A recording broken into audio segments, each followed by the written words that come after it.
Mima Oyakwawa Eba GC News, hot news all time, latest and hot news. Edamde Bramo. Kennedy Agyapong, the junior brother of the Nanoa to SSNIT Homes and Sammy Bryan Acheampong episode with door when hotels no and simply organa memoir amount for training as Abasa. Now Sanamide and sibling Nabano, Mr. Says, so we are subscribable to the channel now. Mr. Say over subscribe. Uri abaya say over click the subscribe button na wabele notification no. We na sa video fufu bia ebe upload no also wonsa ebe can be. After we are now like video no, give us a thumbs up na fi wa share ma offer for so na wenye bi na wonhwe. Afi yoko ensem ni. Na no kujeto ablakwa MP for Northton odibetu bia say Bryan Acheampong oni SSNIT for 24 sifunya I wanted to come up with pa I will say or shares wo SSNIT hotels so na share 60% share and no could you black day on sim na beto abontin Ghana for anyone not too much as one train as any ambassador. We assumes na sansom we na Kennedy Agyapong junior brother so that no ato and same we more or church and same you may be a sent Bryan Acheampong ye and sana sansom we na aba betuga. Na yes emrelo Yenkutie and some Kennedy Agyapong, the junior brother added to the FIS asking hotels homes and some Ghana for Anubuma, Wanebusuka, one can be that. This year also one summer what it to the FA Sansa of the Indians. Now, Mammy Musa, now only a tea, sir. A year Ghana, Snitch, a Juma, one at my phone and 10 to her. One must see. Hotels ni bi o wa SSNIT dia SSNIT dia Ghana for ye dia my for dia san say wo ye sika am ye so maye no e no am de business e maye so si e ko pension ana bibi o wa wo sutimi e de maye na wo share sa e wo ba bi to say Labadi Beach Hotel, La Palm Royal Beach Resort, Elimina Beach Resort, Ridge Royal Hotel, Buswan Beach Resort, Trust Lodge Hotel. Ni nyina aban SSNIT ye wo mu yini nyina afim na no na nipa bi se wan na mo de koma na wo so ye de koma Rock City Hotels Company Limited ye wura Dr. Bryan Acheampong ne dia bi se conflict of interest bi se conflict of interest no ne bi Akoto or ye cabinet minister, he holds it a fiduciary duty so be protected Niema Ghana for ni abai edia. Enkomo ya kosopa na wo ugini say wo mrem. Kwame. Unfortunately say enkomo we are partisan. Na me pese yi party politics frame. Na obia obe comment on no. Unya say at least obe read the Companies Act. Na obe ti the case will be a director, Obete NYC. Métier, Honorable Bryan Acheampong. That's what can I say.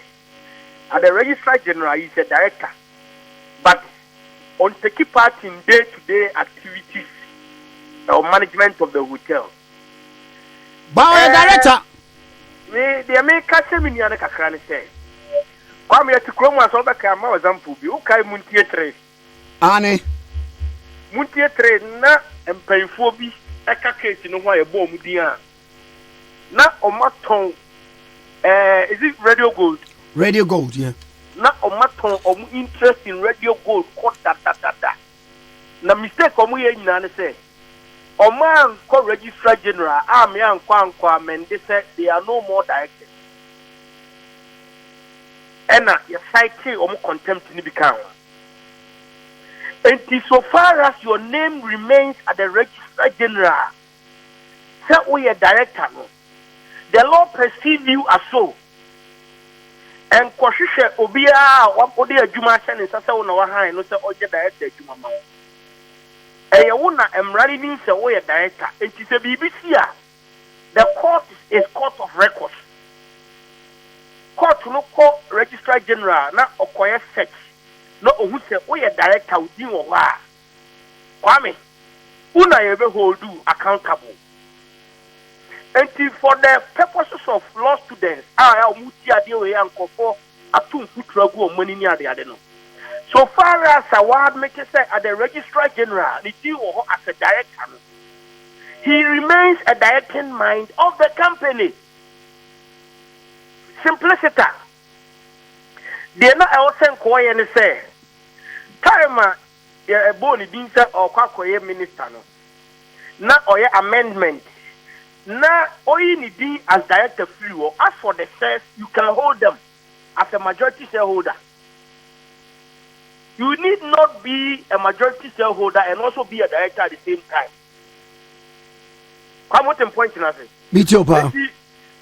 Baby, I would say, okay, any peace near the idea, the fight. Dr. Osei Kwame, he's a majority shareholder, but a possible say be able to Registrar General, not on your director, because he doesn't take part of the daily activities of Mojumani Hina. Ultimately, me conclude say, Obia a conflict of interest, and also Obia is saying, but the message in what I represent for the benefit of law students, they can play politics with it, but a group of beer, normally you know, say a token. It is so far as you are at the Registrar General known to be a director and also a minister. That means some changes have to be done. It is a say the whole can say a conflict of interest and idea. Come here, me say, Obi Tinebaby was torn in radio station, friend radio good. Obi at the studio, Wakokasa, after Supreme Court. You are fighting the contempt. They were torn out one question is the Registrar General, and Kwame, you are holding the Supreme Court. I mean, you are finding of. Say, why contempt of court? And Kwame, born in the Dahono. And sir, argument says, Nipaning part of the hotel management day to day, no, it's neither here nor there in law. Yen camera. They also say you go to the Registrar General and amend. I see you have people like Joe Gate and the current Attorney General.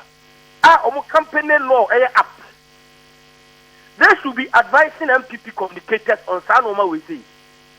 So Eddie, now, sir, you are Bryan, sir, our interest in still to acquire those, or he should do the needful.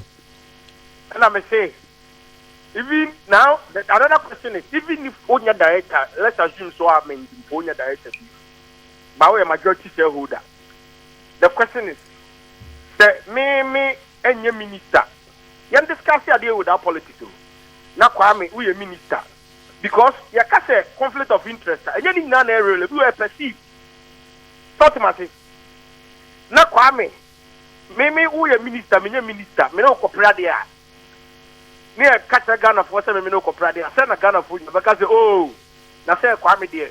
Or no, a minister, but with the other, obey opinion.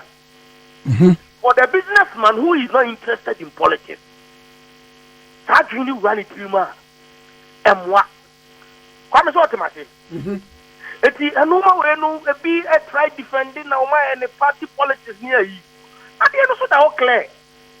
This will be to feel, ya customer for radio station what man and your friend Mr. Tia also. I'm sending you a lawyer Tia. He came to court, Supreme Court to defend him.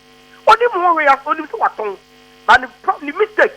And it's why he changes. At the Registrar General, now he still remains a director. So, and when you are a director, there are duties of a director, which the law perceives you to be the director mind. Okay. Me too, I say, pa. It is politics now. I mean, for academic purposes, and yes, I'm coming.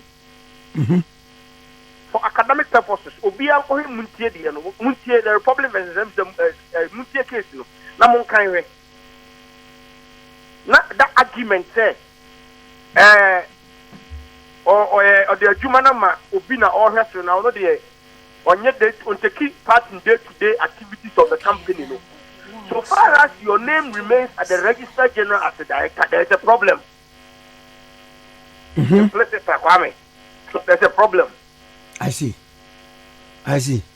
When you are more, can say one cotokra and Nanka Din. Adwene. Well, I know the me mom dear, me dem rana can we know, what them raka anytime quarter. Okay. What them raka anytime quarter. Automatic. Aha, there is another aspect in so and the issue is whether or not I deal with so no. I was set a parliament for approval now. And I've heard people even raising issue about whether the TUC was involved with the negotiation. Because organization for the interest of all labor unions. Because I've heard them say, baby to sell a Palm Beach Resort. A young fast one. So I did young fast one. I then offload your shares in it. No crowd there, Kwame who call facts, but I want to deal with the law. Okay. I'm saying it's here. Remuno for the benefit of law students. No, who director? I would deem our registrar general. Na who knew deem free assemble the one work appointed the so director. Ah, woman appointment letter so on so make count or no fear director no. Yeah, your friend I was your best because the law says that we here two directors. To register a company, a limited liability company, minimum 2 directors, minimum. The bill to me and 4. Your director within certain specified time, no. I was set registrar general aware because you are the director mind. They didn't come. Say, who could sue company? Now, what's your company? You have a several company which be coming. Service in your money at the reception or to yeah, and on service. Yes, law no companies act no I laid out in Kofoa yetimi serve woman company secretary Oba say woba na Saudi beja reception say monfama ebia asomasia eno yes serve okay your service na bail for record me January reception me dem anti a hwan anti I go register general is he known there be etia no nya service. At any time, lawyer that's why lawyer he can set that process aside. Because companies act not from more to be serve woman. Sana we and come on minu di here. So I say when it comes to companies acting in this manner, and normally be and paying for they have to get lawyers or more knowledge on it. You have Joe Gatti, Honorable Joe Gata, what's a company law, say, you know, company law. Honorable Godfrey Dame no AT. Some of my way, you know, fingertips. I mean, why this basic idea? I mean, get to me and correcting and that's still have comfort TV so because of what? Personal interest. And they are sad, no. Now, Monday in football good law students, then. No, Kwame. And you say you must have.